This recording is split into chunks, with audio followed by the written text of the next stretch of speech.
All right, in the previous video, we removed a lot of fat and muscle. We found out that the muscles kind of makes a ring shape, which is interesting. And we found the optic nerve. And what we're going to do now is we're going to cut into the sclera, which is the white of the eye. This is a cow eye, by the way. And so we're going to make an incision. And we've heard that it squirts. So I'm going to point it towards you, Albert, right? No. It's pretty tough. It's this sharp. Okay, there it goes. Didn't really squirt. Prepare for, maybe you have to open it up more. Oh, there it goes. Here comes the fluid. So we're going to now use scissors. So once making that incision, we can take scissors. Oh, yeah, it's and we're going to cut around the circumference, cutting through the sclera. It's squirting. Oh, yeah. Fluid's coming out now. Is that eyeball fluid or preservative? So this is the problem. I should have removed even more of the muscle on the side. That's kind of getting in the way. Okay, so where was I? Muscle. We're going to continue to cut around here. Squirting more. Yeah, a lot of fluid's coming out. Is that eyeball fluid or preservative? It's the eyeball fluid. Oh. Might be mixed with a little preservative too. That makes sense because the preservative soaks the eye. You didn't have any orange juice this morning, did you? So you could have this instead. No. Juice? You said it was juice, didn't you? No, you said it's fluid. Oh, fluid. Well, eyeball juice? Who called it eyeball juice? Not me, I think it was Albert. Oh, whatever. But I'm not going to call it eyeball juice. Alright. Don't call it eyeball juice. Hey, if you didn't have any juice this morning, why didn't you drink some more? Okay, let's stop getting gross. Alright. So, oh, that's a lot of liquid. alright, so there's a lot of liquid in there, okay? So that's, this fluid is the vitreous humor. Hey, there's a blue thing. Yeah, we're gonna get to that in a second. So let's get this. So I'm gonna get this. It's kind of a gel-like substance. Like an egg yolk. Yeah, it's exactly like an egg yolk. Okay. Well, kind of like the egg. It is. Yolky It's part. very yolky. And of course, this has been preserved, so there is preservative that's probably making it And then changing the consistency. So when we look in this, it's kind of like a cup. Now what we're looking at Yeah, it's an eyeball. is the retina. It's an eyeball cup. So this would be called the vitreous body that holds this thing. Now we can find the retina. So you'll find that the retina can detach quite easily. And behind that retina, it's actually really pretty, right? Yeah, it kind of looks like a painting. And that's how Yeah. we see colors, right? Yeah. So this flip that over. No, the other way. Just flip it, right? So let me see if they talk about the this is called the tapetum, and that is essentially reflective. It's kind of hard. It's actually really beautiful. It probably doesn't show up on the camera very well, but it's incredibly dark blue and then a light blue and all sorts of colors in there. That's how we see colors, right? Well, what happens is for a lot of animals when they're trying to see at night, the light will come in and then it reflects back off this, and so the retina sort of hits the retina twice. So when you shine the light into a cat's eyes or a cow's eyes or many eyeballs, the light will shine right back at you. Now humans don't have that. We have a lot of blood vessels, and so sometimes when you have a flash from a ball, like when you're taking a picture of someone, their eyes will be red, and that has to do with the redness of the blood supply. Okay, so here's the retina. It's a flat structure.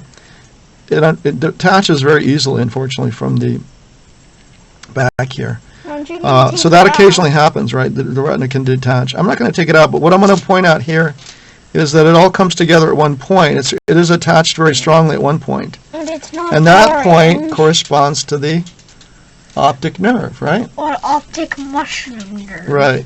So that's where the axons of the nerves go into, and they exit the eye. Okay. So we've got the retina done, and the tapetum.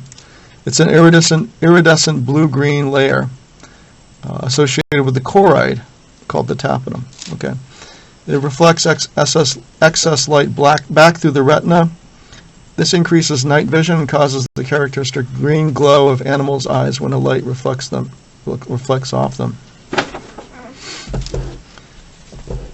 Okay, so we're going to go to the other part that we've got out here. So let's flip back. Okay, you see more of this blue. It's very pretty. So now we're going to look for things like the iris and so forth. So what you can see here, there's a really hard thing. That's the lens, okay? It looks like a yolk. Okay, so how are we going to get that out? Insert the point of the scissors into the cut and continue through the wall, okay? After pouring off the vitreous humor, which we did, into the dissecting pan, okay, we did that. Carefully separate the lens from the ciliary body with a dissecting needle. Let's see, do we have a needle? We don't really have a dissecting needle. You can just use a probe or whatever. You can try and use this probe here. This one works fine. So of course what's happening, this is the lens.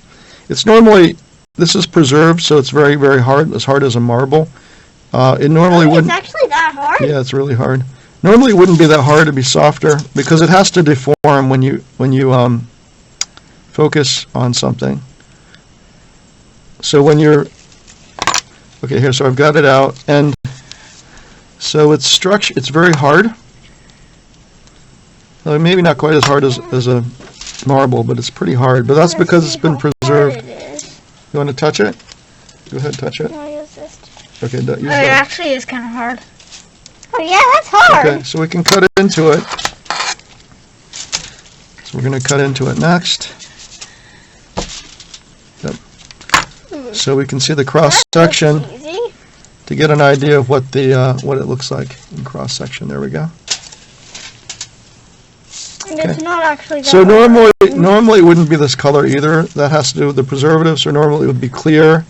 And what this lens does, of course, is it focuses the light, and it changes shape, so it can focus the light on the retina, which we just looked at the back of the eye. Does it help you focus on objects? It does. Now, the way it focuses is with these, see if I can get it out here. Might be a little bit difficult, but we have the ciliary body. Okay? What is it called? Not sure. It looks pretty circular to me. Yeah. And ciliary sounds close to circular. Well, I'm not sure if I can really get it out. So we have ciliary body, which pulls on. You can see what I'm holding up here. Can you see that? Not really. No, it's kind of dark.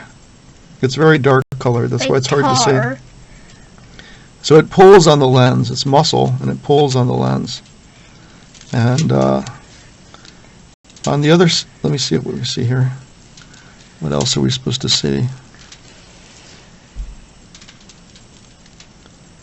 I think we're looking for the iris also. So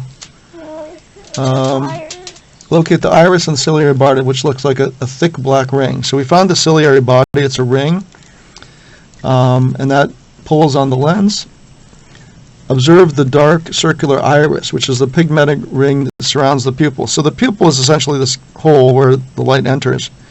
And so this would be the iris. Again, it's not showing up very well on the camera because of how dark it is. But that would be the iris. So that's internal to the ciliary body.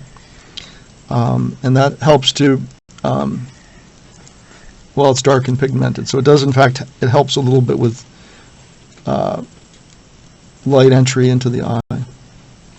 Okay, so let's do a cut across, because maybe we can see things better if we do a cut all the way across. And then we'll look at this in cross section. So, so we've got the cornea. We have the Andrew. iris, and then we have the ciliary body. And unfortunately, it's not really showing up very well on camera, but we can see all three of those things pretty clearly when you actually do the dissection. And we took the lens out, so this lens would sit in here, and the ciliary body, it's actually muscle, would pull on that and deform its shape, allowing which is in the back of the eyeball, and the information passes out through the optic nerve. I think that's it. Anything else to add?